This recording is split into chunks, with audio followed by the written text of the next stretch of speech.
پناہ مانگتا ہوں میں اللہ کی شیطان مردود سے۔ شروع اللہ کا نام لے کر جو بڑا مہربان نہایت رحم والا ہے۔ اور اللہ خیانت کرنے والوں کی چال کو چلنے نہیں دیتا، اور میں اپنے آپ کو پاک صاف نہیں کہتا، کیونکہ نفس امارہ انسان کو برائی ہی سکھاتا رہتا ہے، مگر یہ کہ میرا پروردگار رحم فرمائے۔ بے شک میرا پروردگار بخشنے والا ہے، مہربان ہے۔ اور بادشاہ نے حکم دیا کہ اسے میرے پاس لاؤ، میں اسے اپنا مصاحب خاص بناؤں گا۔ پھر جب ان سے گفتگو کی تو کہا کہ آج سے تم ہمارے ہاں صاحب منزلت ہو اور صاحب اعتبار ہو۔ یوسف نے کہا مجھے زرعی پیداوار پر مقرر کر دیجئے، کیونکہ میں حفاظت بھی کر سکتا ہوں اور اس کام سے واقف بھی ہوں۔ اس طرح ہم نے یوسف کو ملک مصر میں جگہ دی، اور وہ اس ملک میں جہاں چاہتے تھے رہتے تھے۔ ہم اپنی رحمت جس پر چاہتے ہیں کرتے ہیں، اور نیکوکاروں کے اجر کو ضائع نہیں کرتے۔ اور جو لوگ ایمان لائے اور ڈرتے رہے ان کے لیے آخرت کا اجر بہت بہتر ہے۔ اور یوسف کے بھائی کنعان سے مصر میں غلہ خریدنے کے لیے آئے تو یوسف کے پاس گئے، تو یوسف نے ان کو پہچان لیا اور وہ ان کو نہ پہچان سکے۔ اور جب یوسف نے ان کے لیے ان کا سامان تیار کر دیا تو کہا کہ پھر آنا تو جو باپ کی طرف سے تمہارا ایک اور بھائی ہے اسے بھی میرے پاس لیتے آنا۔ کیا تم نہیں دیکھتے کہ میں ناپ بھی پوری دیتا ہوں اور مہمانداری بھی خوب کرتا ہوں؟ اب اگر تم اسے میرے پاس نہ لاؤ گے تو نہ تمہیں میرے ہاں سے غلہ ملے گا اور نہ تم میرے پاس ہی آ سکو گے۔ انہوں نے کہا کہ ہم اس کے بارے میں اس کے والد کو پھسلائیں گے اور ہم یہ کام کر کے رہیں گے۔ اور یوسف نے اپنے خدام سے کہا کہ ان کا سرمایہ یعنی غلے کی قیمت ان کے سامان میں رکھ دو۔ عجب نہیں کہ جب یہ اپنے اہل و عیال میں جائیں تو اسے پہچان لیں، اور عجب نہیں کہ یہ پھر یہاں آئے۔ بس جب وہ اپنے والد کے پاس واپس گئے تو کہنے لگے کہ ابا ہمارے لیے غلے کی بندش کر دی گئی ہے، تو ہمارے ساتھ ہمارے بھائی کو بھیج دیجئے تاکہ ہم پھر غلہ لائیں اور ہم اس کے نگہبان ہیں۔ یعقوب نے کہا کہ میں اس کے بارے میں تمہارا اعتبار نہیں کرتا، مگر ویسا ہی جیسا پہلے اس کے بھائی کے بارے میں کیا تھا، سو اللہ ہی بہتر نگہبان ہے اور وہ سب سے زیادہ رحم کرنے والا ہے۔ اور جب انہوں نے اپنا اسباب کھولا تو دیکھا کہ ان کا سرمایہ واپس کر دیا گیا ہے۔ کہنے لگے ابا ہمیں اور کیا چاہیے؟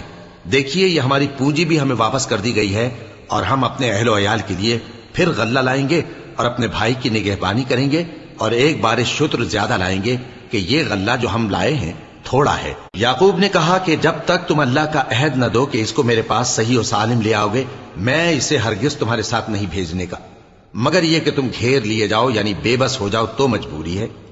پس جب انہوں نے والد کو اپنا قول دیا تو یعقوب نے کہا کہ جو قول و قرار ہم کر رہے ہیں اس کا اللہ ضامن ہے، اور فرمایا کہ اے میرے بیٹو ایک ہی دروازے سے داخل نہ ہونا بلکہ جدا جدا دروازوں سے داخل ہونا، اور میں اللہ کی تقدیر کو تو تم سے روک نہیں سکتا۔ بے شک حکم اللہ ہی کا ہے، میں اسی پر بھروسہ رکھتا ہوں، اور اہل توکل کو اسی پر بھروسہ رکھنا چاہیے۔ اور جب وہ ان مقامات سے داخل ہوئے جہاں جہاں سے داخل ہونے کے لیے ان کے والد نے ان سے کہا تھا، تو وہ تدبیر اللہ کے حکم کو ذرا بھی ٹال نہیں سکتی تھی۔ ہاں وہ یعقوب کے دل کی خواہش تھی جو انہوں نے پوری کی تھی، اور بے شک وہ صاحب علم تھے، کیونکہ ہم نے ان کو علم سکھایا تھا، لیکن اکثر لوگ نہیں جانتے۔ اور جب وہ لوگ یوسف کے پاس پہنچے تو یوسف نے اپنے حقیقی بھائی کو اپنے پاس جگہ دی اور کہا کہ میں تمہارا بھائی ہوں، تو جو سلوک یہ ہمارے ساتھ کرتے رہے ہیں اس پر افسوس نہ کرنا۔ پھر جب ان کا اسباب تیار کر دیا تو اپنے بھائی کے تھیلے میں آپ خورا رکھ دیا۔ پھر جب وہ آبادی سے باہر نکل گئے تو ایک پکارنے والے نے آواز دی کہ قافلے والو تم تو چور ہو۔ وہ ان کی طرف متوجہ ہو کر کہنے لگے کہ تمہاری کیا چیز کھوئی گئی ہے؟ وہ بولے کہ بادشاہ کا کٹورا کھویا گیا ہے، اور جو شخص اس کو لے کے آئے اس کے لیے ایک بار شتر انعام، اور میں اس کا ضامن ہوں۔ وہ کہنے لگے کہ اللہ کی قسم تم کو معلوم ہے کہ ہم اس ملک میں اس لیے نہیں آئے کہ خرابی کریں اور نہ ہم چوری کیا کرتے ہیں۔ وہ بولے کہ اگر تم جھوٹے نکلے یعنی چوری ثابت ہوئی تو اس کی سزا کیا؟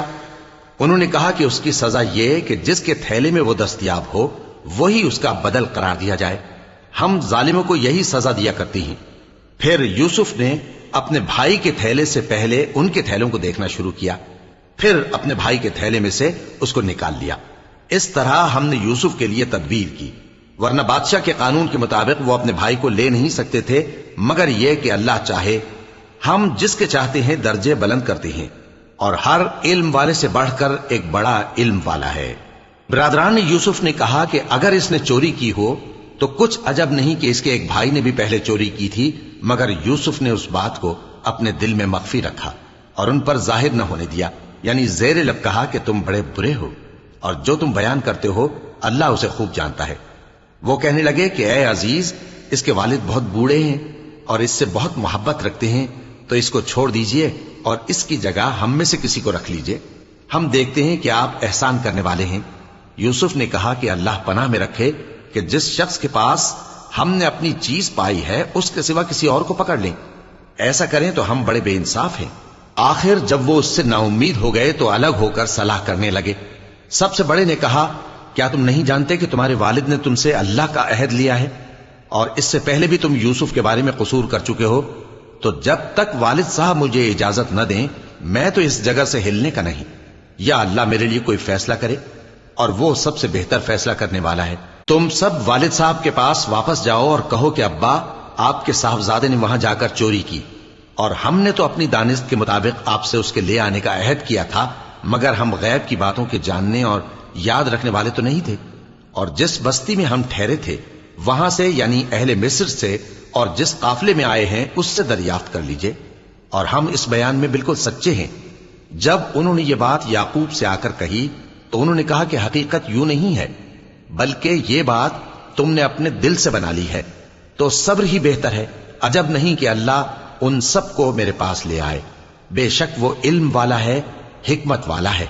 اور ان کے پاس سے چلے گئے اور کہنے لگے کہ ہائے افسوس یوسف پر، ہائے افسوس، اور رنج و الم میں ان کی آنکھیں سفید ہو گئیں اور ان کا دل غم سے بھر رہا تھا۔ بیٹے کہنے لگے کہ واللہ آپ تو یوسف کو اسی طرح یاد ہی کرتے رہیں گے یہاں تک کہ آپ گھل جائیں گے یا جان ہی دے دیں گے۔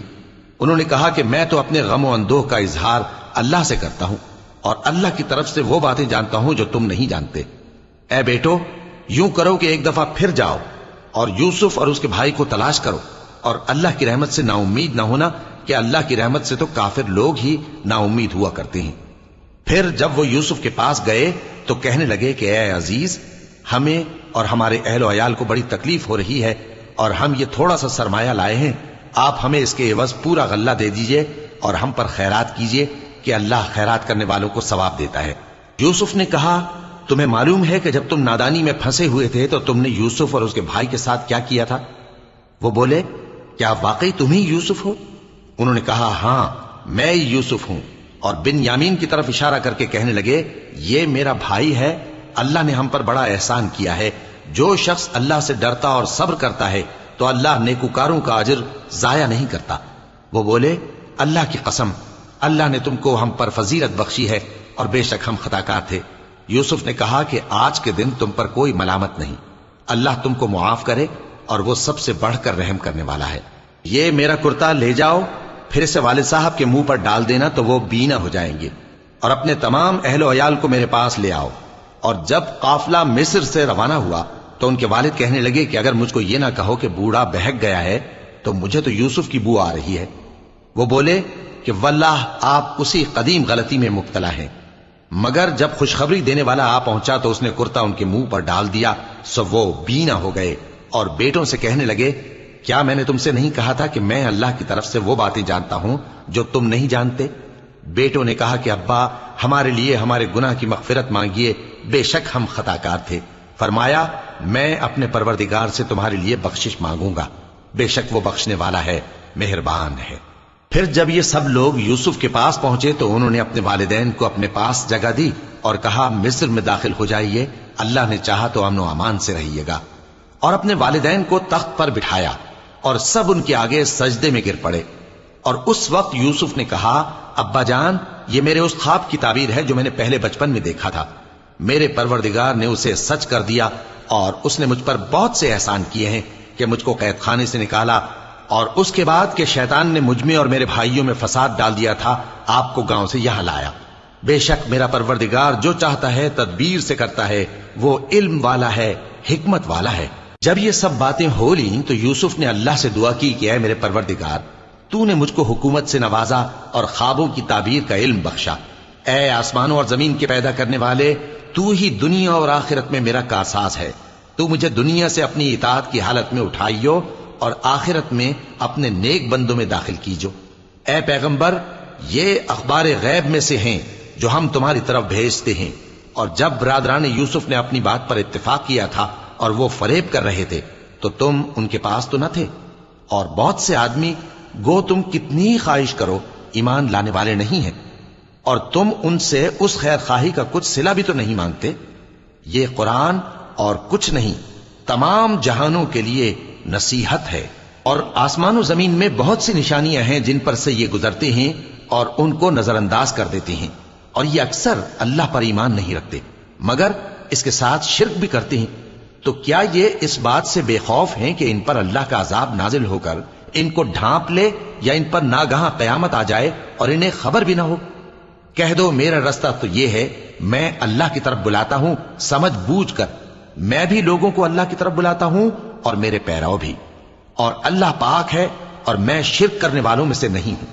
اور ہم نے تم سے پہلے بستیوں کے رہنے والوں میں سے مرد ہی بھیجے تھے جن کی طرف ہم وہی بھیجتے تھے۔ کیا ان لوگوں نے ملک میں سیر و سیاحت نہیں کی کہ دیکھ لیتے کہ جو لوگ ان سے پہلے تھے ان کا انجام کیا ہوا؟ اور متقیوں کے لیے آخرت کا گھر بہت اچھا ہے، کیا تم سمجھتے نہیں؟ یہاں تک کہ جب پیغمبر نا امید ہو گئے اور انہوں نے خیال کیا کہ اپنی نصرت کے بارے میں جو بات انہوں نے کہی تھی اس میں وہ سچے نہ نکلے، تو ان کے پاس ہماری مدد آ پہنچی، پھر جسے ہم نے چاہا بچا دیا، اور ہمارا عذاب اتر کر گناہگار لوگوں سے پھرا نہیں کرتا۔ ان کے قصے میں عقل مندوں کے لیے عبرت ہے۔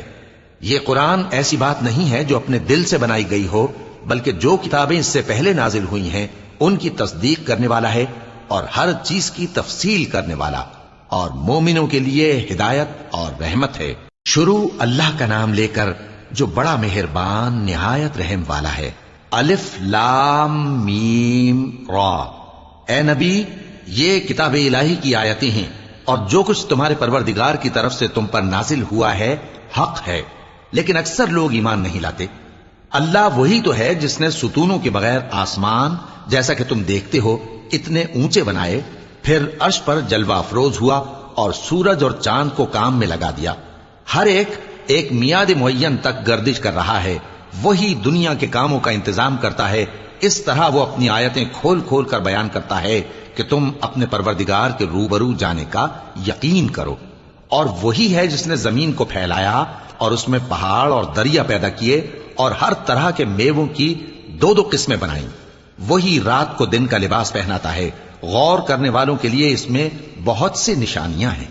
اور زمین میں کئی طرح کے قطعات ہیں ایک دوسرے سے ملے ہوئے، اور انگور کے باغ اور کھیتی اور کھجور کے درخت، بعض کی بہت سی شاخیں ہیں اور بعض کی اتنی نہیں ہوتی، باوجود کہ پانی سب کو ایک ہی ملتا ہے۔ اور ہم بعض میووں کو بعض پر لذت میں فضیلت دیتی ہیں، اور اس میں سمجھنے والوں کے لیے بہت سی نشانیاں ہیں۔ اگر تم عجیب بات سننی چاہو تو کافروں کا یہ کہنا عجیب ہے کہ جب ہم مر کر مٹی ہو جائیں گے تو کیا اثر نو پیدا ہوں گے؟ یہی لوگ ہیں جو اپنے پروردگار سے منکر ہوئے ہیں، اور یہی ہیں جن کی گردنوں میں طوق ہوں گے، اور یہی اہل دوزخ ہیں کہ ہمیشہ اس میں جلتے رہیں گے۔ اور یہ لوگ بھلائی سے پہلے تم سے برائی جلدی سے مانگتے ہیں، یعنی طالب عذاب ہیں، حالانکہ ان سے پہلے عذاب واقع ہو چکے ہیں۔ اور تمہارا پروردگار لوگوں کو باوجود ان کی بے انصافیوں کے معاف کرنے والا ہے، اور بے شک تمہارا پروردگار سخت عذاب دینے والا ہے۔ اور کافر لوگ کہتے ہیں کہ اس پیغمبر پر اس کے پروردگار کی طرف سے کوئی نشانی کیوں نازل نہیں ہوئی؟ اے نبی، تم تو صرف خبردار کرنے والے ہو، اور ہر ایک قوم کے لیے رہنما ہوا کرتا ہے۔ اللہ ہی اس بچے سے واقف ہے جو عورت کے پیٹ میں ہوتا ہے، اور وہی پیٹ کے سکڑنے اور بڑھنے سے بھی واقف ہے، اور ہر چیز کا اس کے ہاں ایک اندازہ مقرر ہے۔ وہ چھپی اور ظاہر چیزوں کا جاننے والا ہے، سب سے بزرگ ہے، عالی رتبہ ہے۔ کوئی تم میں سے چپکے سے بات کہے یا پکار کر، یا رات کو کہیں چھپ جائے یا دن کی روشنی میں کھلم کھلا چلے پھرے، اللہ کے نزدیک برابر ہے۔ اس کے آگے اور پیچھے اللہ کے چوکیدار ہیں جو اللہ کے حکم سے اس کی نگرانی کرتے ہیں۔ اللہ اس نعمت کو جو کسی قوم کو حاصل ہے نہیں بدلتا جب تک کہ وہ اپنی حالت کو نہ بدلے، اور جب اللہ کسی قوم کے ساتھ برائی کا ارادہ کرتا ہے تو وہ پھر نہیں سکتی، اور اللہ کے سوا ان کا کوئی مددگار نہیں ہوتا۔ وہی تو ہے جو تم کو ڈرانے اور امید دلانے کے لیے بجلی دکھاتا اور بھاری بھاری بادل پیدا کرتا ہے، اور رعد اور فرشتے سب اس کے خوف سے اس کی تسبیح و تحمید کرتے رہتے ہیں۔ اور وہی بجلیاں بھیجتا ہے، پھر جس پر چاہتا ہے گرا بھی دیتا ہے، جبکہ وہ اللہ کے بارے میں جھگڑتے ہیں، اور وہ بڑی قوت والا ہے۔ کام کا پکارنا تو اسی کا ہے، اور جن کو یہ لوگ اس کے سوا پکارتے ہیں وہ ان کی پکار کو کسی طرح قبول نہیں کرتے، مگر اس شخص کی طرح جو اپنے دونوں ہاتھ پانی کی طرف پھیلا دے تاکہ دور ہی سے اس کے منہ تک آ پہنچے، حالانکہ وہ اس تک کبھی بھی نہیں آ سکتا۔ اور اسی طرح کافروں کی پکار بیکار ہے۔ اور جتنی مخلوقات آسمانوں اور زمین میں ہے، خوشی سے یا ناخوشی سے اللہ کے آگے سجدہ کرتی ہے، اور ان کے سائے بھی صبح و شام سجدے کرتے ہیں۔ ان سے پوچھو کہ آسمانوں اور زمین کا پروردگار کون ہے؟ تم ہی کہہ دو کہ اللہ۔ ان سے کہو کہ کیا تم نے اللہ کو چھوڑ کر ایسے لوگوں کو کارساز بنایا ہے جو خود اپنے نفع و نقصان کا بھی اختیار نہیں رکھتے؟ کہو کیا اندھا اور آنکھوں والا برابر ہیں، یا اندھیرا اور اجالا برابر ہو سکتا ہے؟ بھلا ان لوگوں نے جن کو اللہ کا شریک مقرر کیا ہے، کیا انہوں نے اللہ کسی مخلوقات پیدا کی ہے جس کے سبب ان کے لیے مخلوقات مشتبہ ہو گئی ہے؟ کہہ دو کہ اللہ ہی ہر چیز کا پیدا کرنے والا ہے، اور وہ یکتا ہے، بڑا زبردست ہے۔ اسی نے آسمان سے مے برسایا، پھر اس سے اپنے اپنے اندازے کے مطابق نالے بہ نکلے، پھر پانی پر پھولا ہوا جھاگ آ گیا۔ اور جس چیز کو زیور یا کوئی اور سامان بنانے کے لیے آگ میں تپاتے ہیں، اس میں بھی ایسا ہی جھاگ ہوتا ہے۔ اس طرح اللہ حق و باطل کی مثال بیان فرماتا ہے۔ سو جھاگ تو سوکھ کر زائل ہو جاتا ہے، اور پانی جو لوگوں کو فائدہ پہنچاتا ہے وہ زمین میں ٹھہرا رہتا ہے۔ اس طرح اللہ صحیح اور غلط کی مثالیں بیان فرماتا ہے تاکہ تم سمجھو۔ جن لوگوں نے اللہ کے حکم کو قبول کیا ان کی حالت بہت بہتر ہوگی، اور جنہوں نے اس کو قبول نہ کیا، اگر روئے زمین کے سب خزانے ان کے اختیار میں ہوں تو وہ سب کے سب اور ان کے ساتھ اتنے ہی اور نجات کے بدلے میں صرف کر ڈالیں، مگر نجات کہاں؟ ایسے لوگوں کا حساب بھی برا ہوگا، اور ان کا ٹھکانہ بھی دوزخ ہے، اور وہ بری جگہ ہے۔ بھلا جو شخص یہ جانتا ہے کہ جو کچھ تمہارے پروردگار کی طرف سے تم پر نازل ہوا ہے حق ہے، وہ اس شخص کی طرح ہے جو اندھا ہے، اور سمجھتے تو وہی ہیں جو عقل مند ہیں، جو اللہ کے عہد کو پورا کرتے ہیں اور قول و قرار کو نہیں توڑتے، اور جن رشتوں کے جوڑے رکھنے کا اللہ نے حکم دیا ان کو جوڑے رکھتے، اور اپنے پروردگار سے ڈرتے رہتے اور برے حساب سے خوف رکھتے ہیں، اور جو اپنے پروردگار کی خوشنودی حاصل کرنے کے لیے مصائب پر صبر کرتے ہیں اور نماز پڑھتے ہیں، اور جو مال ہم نے ان کو دیا ہے اس میں سے پوشیدہ اور ظاہر خرچ کرتے ہیں، اور نیکی سے برائی کو دور کرتے ہیں۔ یہی لوگ ہیں جن کے لیے عاقبت کا گھر ہے، یعنی ہمیشہ رہنے کے باغات جن میں وہ داخل ہوں گے، اور ان کے باپ دادوں اور بیویوں اور اولاد میں سے جو نیکوکار ہوں گے وہ بھی بہشت میں جائیں گے، اور فرشتے بہشت کے ہر ایک دروازے سے ان کے پاس آئیں گے اور کہیں گے تم پر سلام ہو، یہ تمہاری ثابت قدمی کا بدلہ ہے، اور عاقبت کا گھر خوب گھر ہے۔ اور جو لوگ اللہ سے پختہ عہد کر کے اس کو توڑ ڈالتے اور جن رشتوں کے جوڑے رکھنے کا اللہ نے حکم دیا ہے ان کو قطع کر دیتے اور ملک میں فساد کرتے ہیں، ایسوں پر لعنت ہے اور ان کے لیے برا انجام ہے۔ اللہ جس کا چاہتا ہے رزق فراخ کر دیتا ہے اور جس کا چاہتا ہے تنگ کر دیتا ہے، اور کافر لوگ دنیا کی زندگی پر خوش ہو رہے ہیں، اور دنیا کی زندگی آخرت کے مقابلے میں بہت تھوڑا سامان ہے۔ اور کافر کہتے ہیں کہ اس پیغمبر پر اس کے پروردگار کی طرف سے کوئی نشانی کیوں نازل نہیں ہوئی؟ کہہ دو کہ اللہ جسے چاہتا ہے گمراہ کرتا ہے، اور جو اس کی طرف رجوع ہوتا ہے اس کو اپنی طرف کا رستہ دکھاتا ہے، یعنی ان کو جو ایمان لاتے اور جن کے دل اللہ کی یاد سے آرام پاتے ہیں ان کو۔ اور سن رکھو کہ اللہ کی یاد سے ہی دل آرام پاتے ہیں۔ جو لوگ ایمان لائے اور عمل نیک کیے ان کے لیے خوشحالی اور عمدہ ٹھکانہ ہے۔ جس طرح ہم پہلے پیغمبر بھیجتے رہے ہیں اسی طرح اے نبی ہم نے تم کو اس امت میں جس سے پہلے بہت سی امتیں گزر چکی ہیں بھیجا ہے، تاکہ تم ان کو وہ کتاب جو ہم نے تمہاری طرف بھیجی ہے پڑھ کر سنا دو۔ اور یہ لوگ رحمان کو نہیں مانتے۔ کہہ دو وہی تو میرا پروردگار ہے، اس کے سوا کوئی معبود نہیں، میں اسی پر بھروسہ رکھتا ہوں اور اسی کی طرف رجوع کرتا ہوں۔ اور اگر کوئی قرآن ایسا ہوتا کہ اس کی تاثیر سے پہاڑ چل پڑتے یا زمین پھٹ جاتی یا مردوں سے کلام کر سکتے تو کیا یہ لوگ ایمان لے آتے؟ بات یہ ہے کہ سب باتیں اللہ کے اختیار میں ہیں، تو کیا مومنوں کو اس سے اطمینان نہیں ہوا کہ اگر اللہ چاہتا تو سب لوگوں کو ہدایت کے رستے پر چلا دیتا، اور کافروں پر ہمیشہ ان کے اعمال کے بدلے آفت آتی رہے گی یا ان کے مکانات کے قریب نازل ہوتی رہے گی یہاں تک کہ اللہ کا وعدہ آ پہنچے۔ بے شک اللہ وعدہ خلاف نہیں کرتا۔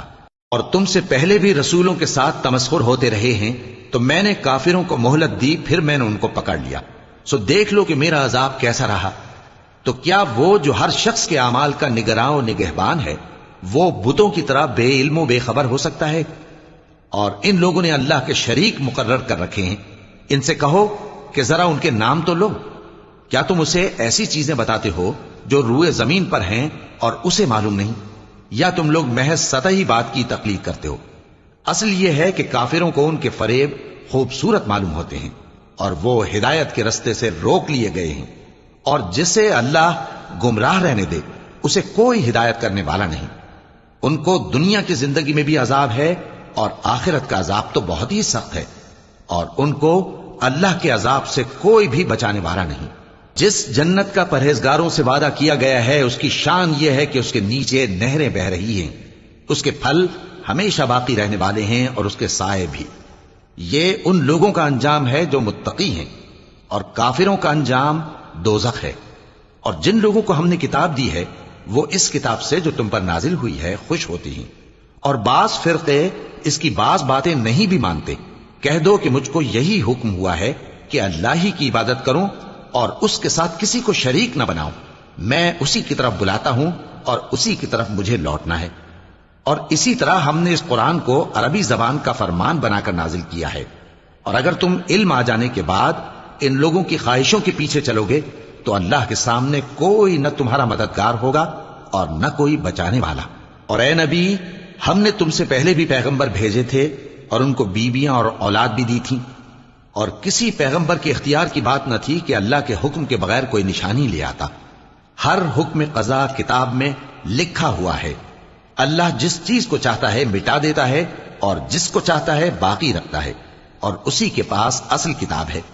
اور اگر ہم کوئی عذاب جس کا ان لوگوں سے وعدہ کرتے ہیں تمہیں دکھائیں، یعنی تمہارے روبرو ان پر نازل کریں، یا تمہاری مدت حیات پوری کر دیں، یعنی تمہارے انتقال کے بعد عذاب بھیجیں، تو تمہارا کام ہمارے احکام کا پہنچا دینا ہے، اور ہمارا کام حساب لینا ہے۔ کیا انہوں نے نہیں دیکھا کہ ہم زمین کو اس کے کناروں سے گھٹاتے چلے آ رہے ہیں؟ اور اللہ جیسا چاہتا ہے حکم کرتا ہے، کوئی اس کے حکم کا رد کرنے والا نہیں، اور وہ جلد حساب لینے والا ہے۔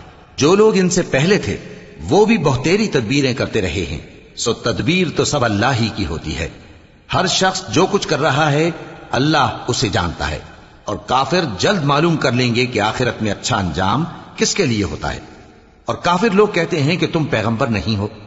کہہ دو کہ میرے اور تمہارے درمیان اللہ اور وہ شخص جس کے پاس کتاب آسمانی کا علم ہے بطور گواہ کافی ہے۔ شروع اللہ کا نام لے کر جو بڑا مہربان نہایت رحم والا ہے۔ الف لام را، یہ ایک پر نور کتاب ہے، اس کو ہم نے تم پر اس لیے نازل کیا ہے کہ تم لوگوں کو اندھیروں سے نکال کر روشنی کی طرف لے جاؤ، یعنی ان کے پروردگار کے حکم سے عزت والے خوبیوں والے مالک کے راستے کی طرف، یعنی اس اللہ کے راستے کی طرف کہ جو کچھ آسمانوں اور زمین میں ہے سب اسی کا ہے۔ اور ان کافروں کے لیے عذاب شدید کی وجہ سے تباہی اور بربادی مقدر ہے، جو آخرت کے مقابلے میں دنیاوی زندگی کو پسند کرتے اور لوگوں کو اللہ کے راستے سے روکتے اور اس میں کجی چاہتے ہیں۔ یہ لوگ بڑے دور کی گمراہی میں ہیں، اور ہم نے کوئی پیغمبر نہیں بھیجا مگر وہ اپنی قوم کی زبان بولتا تھا تاکہ انہیں احکام الہی کھول کھول کر بتا دے۔ پھر اللہ جسے چاہتا ہے گمراہ رہنے دیتا ہے اور جسے چاہتا ہے ہدایت دیتا ہے، اور وہ غالب ہے، حکمت والا ہے۔ اور ہم نے موسیٰ کو اپنی نشانیاں دے کر بھیجا کہ اپنی قوم کو تاریکیوں سے نکال کر روشنی میں لے جاؤ، اور ان کو اللہ کے دن یاد دلاؤ، اور اس میں ان لوگوں کے لیے جو صابر و شاکر ہیں نشانیاں ہیں۔ اور جب موسیٰ نے اپنی قوم سے کہا کہ اللہ نے جو تم پر مہربانیاں کی ہیں ان کو یاد کرو، جبکہ اس نے تم کو فرعون کی قوم سے رہائی بخشی، وہ لوگ تمہیں برے برے عذاب دیتے تھے اور تمہارے بیٹوں کو مار ڈالتے تھے اور تمہاری لڑکیوں کو زندہ رہنے دیتے تھے، اور اس میں تمہارے پروردگار کی طرف سے بڑی آزمائش تھی۔ اور جب تمہارے پروردگار نے تم کو آگاہ کیا کہ اگر شکر کرو گے تو میں تمہیں زیادہ دوں گا، اور اگر ناشکری کرو گے تو یاد رکھو کہ میرا عذاب بھی سخت ہے۔ اور موسیٰ نے صاف صاف کہہ دیا کہ اگر تم اور جتنے اور لوگ زمین میں ہیں سب کے سب ناشکری کرو تو بھی اللہ بے نیاز ہے، قابل تعریف ہے۔ بھلا تم کو ان لوگوں کی حالات کی خبر نہیں پہنچی جو تم سے پہلے تھے، یعنی نوح اور عاد اور سمود کی قوم اور جو ان کے بعد تھے، جن کا علم اللہ کے سوا کسی کو نہیں۔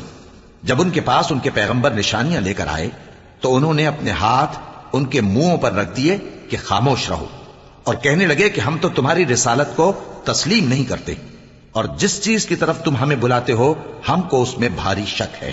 ان کے پیغمبروں نے کہا، کیا تم کو اللہ کے بارے میں شک ہے جو آسمانوں اور زمین کا پیدا کرنے والا ہے؟ وہ تمہیں اس لیے بلاتا ہے کہ تمہارے گناہ بخشے اور ایک مدت مقرر تک تم کو مہلت دے۔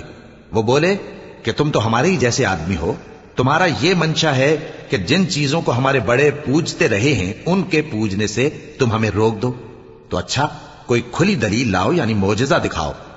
پیغمبروں نے ان سے کہا کہ ہاں ہم تمہارے ہی جیسے آدمی ہیں، لیکن اللہ اپنے بندوں میں سے جس پر چاہتا ہے نبوت کا احسان کرتا ہے، اور ہمارے اختیار کی بات نہیں کہ ہم اللہ کے حکم کے بغیر تم کو تمہاری فرمائش کے مطابق معجزہ دکھائیں، اور اللہ ہی پر مومنوں کو تو بھروسہ رکھنا چاہیے۔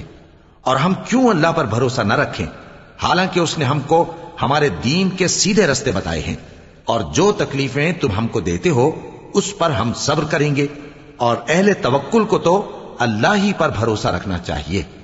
اور جو کافر تھے انہوں نے اپنے پیغمبروں سے کہا کہ یا تو ہم تم کو اپنے ملک سے باہر نکال دیں گے یا تم ہمارے مذہب میں واپس آ جاؤ۔ پس ان کے پروردگار نے ان کی طرف وحی بھیجی کہ ہم ظالموں کو ہلاک کر دیں گے اور ان کے بعد تم کو اس زمین میں آباد کر دیں گے۔ یہ اس شخص کے لیے ہے جو قیامت کے روز میرے سامنے کھڑے ہونے سے ڈرے اور میرے عذاب سے خوف کرے۔ اور پیغمبروں نے اللہ سے فتح چاہی اور ہر سرکش ضدی نامراد رہ گیا۔ اس کے پیچھے دوزخ ہے اور اسے پیپ والا پانی پلایا جائے گا، وہ اس کو گھونٹ گھونٹ کر کے پیے گا اور گلے سے نہیں اتار سکے گا، اور ہر طرف سے اسے موت آ رہی ہوگی مگر وہ مرنے میں نہیں آئے گا، اور اس کے بعد سخت عذاب ہوگا۔ جن لوگوں نے اپنے پروردگار سے کفر کیا ان کے اعمال کی مثال راکھ کی سی ہے کہ آندھی کے دن اس پر زور کی ہوا چلے جو اسے اڑا لے جائے۔ اسی طرح جو کام وہ کرتے رہے ان پر ان کو کچھ قابو نہ ہوگا۔ یہی تو پرلے سرے کی گمراہی ہے۔ کیا تم نے نہیں دیکھا کہ اللہ نے آسمانوں اور زمین کو تدبیر سے پیدا کیا ہے؟ اگر وہ چاہے تو تم کو نابود کر دے اور تمہاری جگہ نئی مخلوق پیدا کر دے، اور یہ اللہ کو کچھ بھی مشکل نہیں۔ اور قیامت کے دن سب لوگ اللہ کے سامنے کھڑے ہوں گے تو غریب پیروکار بڑے بن بیٹھنے والوں سے کہیں گے کہ ہم تو تمہارے پیرو تھے، کیا تم اللہ کا کچھ عذاب ہم پر سے دفع کر سکتے ہو؟ وہ کہیں گے کہ اگر اللہ ہم کو ہدایت کرتا تو ہم تم کو ہدایت کرتے۔ اب ہم گھبراہٹ ظاہر کریں یا صبر کریں ہمارے حق میں برابر ہے، کوئی جگہ رہائی کی ہمارے لیے نہیں ہے۔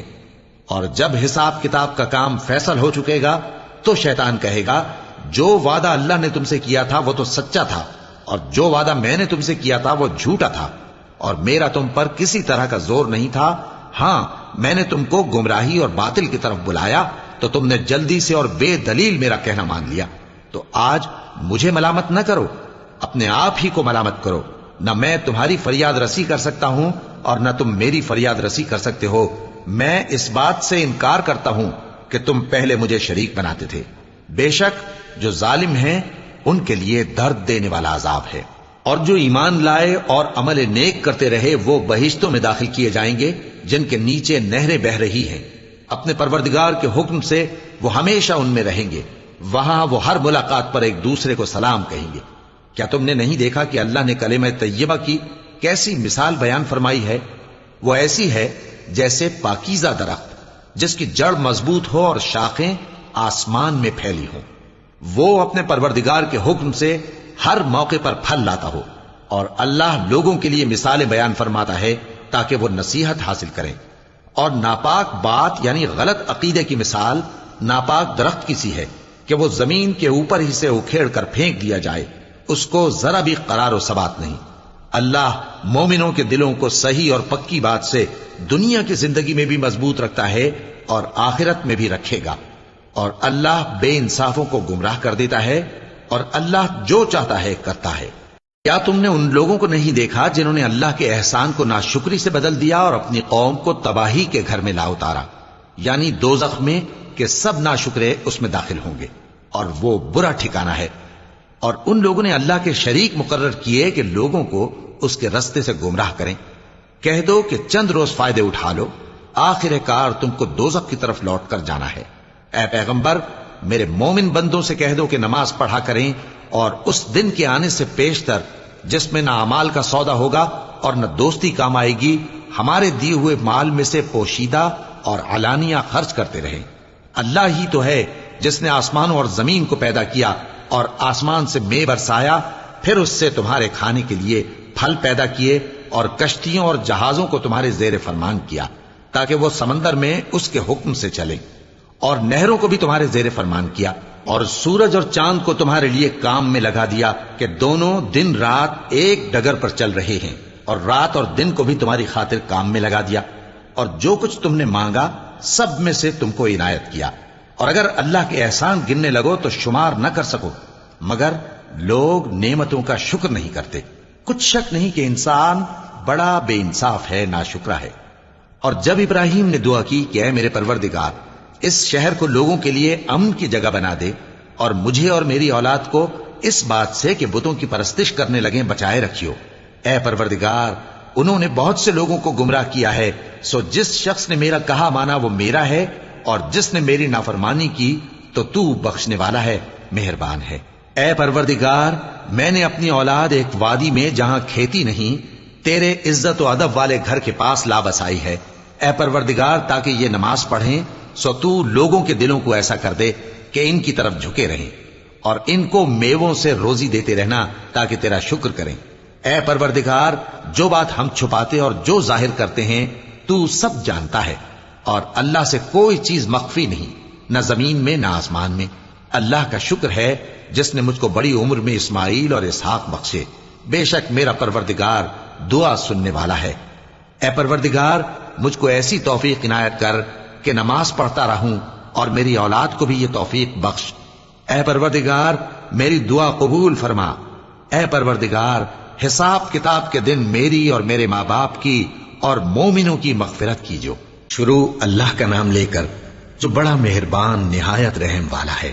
اور مومنو، یہ نہ سمجھنا کہ یہ ظالم جو کام کر رہے ہیں اللہ ان سے بے خبر ہے، وہ ان کو اس دن تک مہلت دے رہا ہے جبکہ دہشت کے سبب آنکھیں پھٹی کی پھٹی رہ جائیں گی، اور لوگ سر اٹھائے ہوئے میدان قیامت کی طرف دوڑ رہے ہوں گے، ان کی نگاہیں خود اپنی طرف لوٹ نہ سکیں گی، اور ان کے دل مارے خوف کے ہوا ہو رہے ہوں گے۔ اور لوگوں کو اس دن سے آگاہ کر دو جب ان پر عذاب آ جائے گا، تب ظالم لوگ کہیں گے کہ اے ہمارے پروردگار، ہمیں تھوڑی سی مہلت عطا کر تاکہ ہم تیری دعوت توحید قبول کریں اور تیرے پیغمبروں کے پیچھے چلیں۔ تو جواب ملے گا، کیا تم پہلے قسمیں نہیں کھایا کرتے تھے کہ تم کو اس حال سے جس میں تم ہو زوال نہیں ہوگا؟ اور جو لوگ اپنے آپ پر ظلم کرتے تھے تم ان کے مکانوں میں رہتے تھے، اور تم پر ظاہر ہو چکا تھا کہ ہم نے ان لوگوں کے ساتھ کس طرح کا معاملہ کیا تھا، اور تمہارے سمجھانے کے لیے مثالیں بیان کر دی تھیں، اور انہوں نے بڑی بڑی تدبیریں کی، اور ان کی سب تدبیریں اللہ کے ہاں لکھی ہوئی ہیں۔ گو وہ تدبیریں ایسی غضب کی تھیں کہ ان سے پہاڑ بھی ٹل جائیں۔ تو ایسا خیال نہ کرنا کہ اللہ نے جو اپنے پیغمبروں سے وعدہ کیا ہے وہ اس کے خلاف کرے گا، بے شک اللہ زبردست ہے، بدلہ لینے والا ہے۔ جس دن یہ زمین دوسری ہی زمین بنا دی جائے گی اور آسمان بھی بدل دیے جائیں گے، اور سب لوگ اللہ کے سامنے نکل کھڑے ہوں گے، جو یکتا ہے بڑا زبردست ہے۔ اور اس دن تم گناہگاروں کو دیکھو گے کہ زنجیروں میں جکڑے ہوئے ہیں، ان کے کرتے تارکول کے ہوں گے، اور ان کے چہروں کو آگ لپٹ رہی ہوگی، یہ اس لیے کہ اللہ ہر شخص کو اس کے اعمال کا بدلہ دے۔ بے شک اللہ جلد حساب لینے والا ہے۔ یہ قرآن لوگوں کے نام اللہ کا پیغام ہے تاکہ ان کو اس سے ڈرایا جائے، اور تاکہ وہ جان لیں کہ وہی اکیلا معبود ہے، اور تاکہ اہل عقل نصیحت حاصل کریں۔ شروع اللہ کا نام لے کر جو بڑا مہربان نہایت رحم والا ہے۔ الف لام را، یہ اللہ کی کتاب اور قرآن روشن کی آیتیں ہیں